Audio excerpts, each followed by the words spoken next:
자, 반갑습니다. 정의대박 이재원입니다. 여러분의 구독과 좋아요, 좋은 컨텐츠를 만드는데 많은 도움이 됩니다. 부탁드리겠습니다. 자, 오늘 내용은 공포증에 대해서 한번 이야기를 나눠볼까 해요. 네. 자, 공포증이라고 하는 것은 불안장애의 일종입니다. 네. 불안장애는 강박증 이런 다른 것들도 있지만 이 불안함을 많이 이제 올리는 어떤 불안의 특징에 따라서 이게 카테고리가 조금 나눠지게 돼요. 네. 자, 그래서 불안을 일으키는 것 중에 그 원인을 알 수 없는 불안이 있고 원인을 알 수 있는 불안이 있고 이렇게 두 가지로 이제 나눠지게 되거든요. 그래서 원인을 알 수 없는 이 불안 중에 이 안에 뭐 공황장애라든지 범불안장애라든지 이런 게 속하게 되는 거예요. 이거는 원인을 알 수가 없어요. 그래서 이런 불안을 느끼시는 분들은 원인을 찾기 위해서 여기저기 막 연관을 시켜요. 내가 그날 만원 버스를 타고 왔었는데 그게 문제였나? 아니면 내가 비행기 탄 게 문제였나? 자꾸만 주변에 이게 실제적으로 관련은 없지만 이런 것들과 잠깐만 연결시키려고 하는 이런 문제가 생기게 되죠. 자, 이렇게 원인을 알 수 없는 불안 말고 원인을 알 수 있는 불안이 이게 공포증이라고 하는 불안의 형태예요. 네. 그래서 공포증에는 그냥 무슨 뭐 동물이나 뭐 아니면은 어떤 물건이나 뭐 피나 뭐 벌레나 이런 게 무서운 이런 공포증도 있고요. 아니면 너무 갇혀 있거나 아니면 너무 높이 올라가 있거나 아니면 어떤 뭐 소음이나 뭐 다양한 어떤 주변의 환경이 나한테 불안감을 일으키는 경우도 있고요. 자, 그래서 이 공포증이나 불안증은 일단은 기본적으로 세로토닌에 굉장히 예민한, 그래서 불안이나 어떤 이런 것들을 좀 쉽게 느끼는 이런 사람들한테서 흔히 많이 발생을 하게 됩니다. 이런 분들이 어떤 트라우마나 어떤 사건을 겪게 돼요. 그래서 뭐 어렸을 때 강아지한테 물렸다든지 뭐 이런 어떤 사건들. 그래서 이런 사건들을 계기로 해서 이제 공포감이 일어나게 되는 거죠. 자, 근데 이런 공포감을 느끼게 된 분이 그냥 내가 강아지를 피하면서 살면서 한 50대, 60대가 됐어요. 나이를 들었다고 강아지에 대한 공포감이 없어지느냐? 이 공포증은 그냥 내가 쉬고 피한다고 해서 그 문제가 없어지지가 않거든요. 결국 다시 비슷한 환경에 노출이 되게 되면 옛날에 느꼈던 그런 공포감이 또 다시 확 올라오게 되어 있어요. 그러면은 공포감을 치료하고 해결하기 위해서는 어떻게 해야 되느냐? 이 강아지에 물렸다 이런 분들은 강아지랑 친해지셔야 돼요. 그래서 이게 내가 공포감을 느낄 만한 상황이었는데 실제로 내가 조금 뭐 어떻게 여러 가지 뭐 행동 변화를 통해서 내가 다시 이거를 대응해 보니까 이게 별로 그렇게 불안함을 많이 느낄 만한 게 아니었다. 이렇게 안심을 해야 결국 공포증은 없어지게 되는 거죠.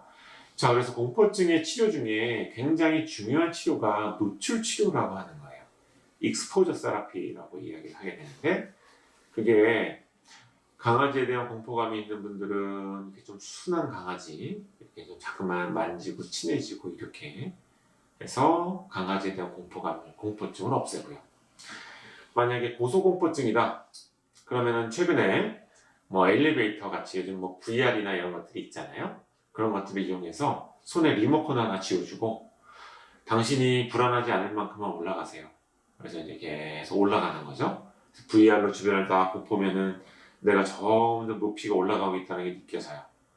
이런 식으로 조금씩 높이를 높여가면서 나의 공포증을 없애는, 그래서 이 없애는 과정은 이제 익스팅션 시킨다라고 이야기해요. 익스팅션.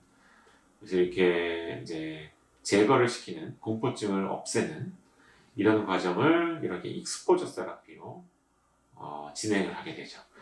자, 사회공포증도 마찬가지입니다. 내가 누구를 만나면 자꾸만 얼굴이 붉어지면서 다른 사람이 이걸 이상하게 볼 것 같고 그래서 계속 피하게 돼요. 이런 사람도 결국 내가 불안해지지 않을 만한 여러 가지 어떤 대책, 대응 방안. 그래서 1차적으로 가슴이 두근거릴 때는 심호흡을 하겠다. 그 다음에 호흡만 가지고는 어려울 때는 그 장소를 잠깐 벗어나겠다. 벗어나는 것만 가지고도 해결이 안 될 때는 결국 내가 챙겨놓은 불안함을 없애는 어떤 치료제를 복용하겠다. 이게 이제 단계적으로 어떤 나의 대응책, 이런 것들을 이게 안 되면 이거, 이게 안 되면 이거, 이게 안 되면 이거 이렇게 하나하나씩 마련을 해두고 자꾸만 사람 만나는 훈련을 이제 시작을 하게 되는 거죠. 그래서 기본적으로 병이라는 게 진단이 되기 위해서는 그 어려움으로 인해서 내가 회사에 출근을 못 한다든지 안 그러면 내가 나한테 기대되는 어떤 여러 가지 활동을 하는데 제약이 생긴다든지 불편감을 초래를 해야 되고요. 이게 정말 공포증이 되기 위해서는 또 다른 상태에 의한 게 아니어야 돼요. 만약에 내가 막 약을 먹으면서 막 불안함을 많이 느끼고 어떤 거에 대한 공포감이 생겼다. 그래서 뭐 약을 내가 먹을 때만 그런 느낌이 든다. 이런 것들은 공포증이 아니겠죠. 그래서 이런 것들이 좀 제외가 되고 역할 기능의 손상이 이 공포감으로 인해서 분명하다고 한다면 진단을 내리고 치료를 할 수 있게 됩니다. 자, 그래서 불안장애가 있는 뇌는 왜 베타파, 하이베타파, 이게 뇌파에서 굉장히 빠른 파들이에요. 이런 파의 활동성이 상당히 올라가 있는 뇌파상의 변화를 확 나타나게 됩니다. 그래서 왜 스트레스 검사를 통해서도 알 수가 있고 또 본인이 실제로 불안감을 얼마나 느끼는지 이런 거를 뭐 척도지 검사를 통해서도 알 수가 있고 또 저희 병원에서 하는 집중력 검사나 이런 것들을 하게 되면 이 사람이 불안한 상태가 얼마나 검사에 영향을 미쳤는지 이걸 통해서도 알 수가 있고 또 뇌파를 통해서 너무 쉽게 분명하게 알 수가 있습니다. 그래서 만약에 내가 불안이 어느 정도나 심한 상태인지 궁금하신 분이 있다면 정량 뇌파를 통해서 검사를 해보시면 그 불안의 정도에 대한 어떤 평가가 훨씬 더 원활하고 쉽지 않으실까 이렇게 생각이 듭니다. 자, 그래서 이렇게 공포증은 불안장애의 한 형태고요. 이거를 치료하는 방법은 세로토닌에 예민하신 분들한테서는 세로토닌을 좀 충분히 공급받을 수 있게 이렇게 어떤 약물 치료나 이런 것들로 불안을 1차적으로 좀 낮춰드리고 그 상태에서 자꾸만 노출 치료를 통해서 내가 조금 더 익숙해지고 불안을 느끼지 않는 상태로 만들어가는 방법. 그래서 공포를 이제 떨어버리는 이런 방법을 써야지만 공포증은 점점 없어지게 됩니다. 그래서 이제 불안장애에서 흔히 범하는 어떤 실수라고 할까요? 이게 불안을 없애기 위해서 뇌를 안정제 같은 걸로 마취를 시키는 경우가 있어요. 근데 그러면은 당연히 뇌가 자고 있는데 불안은 느끼지 않게 되죠.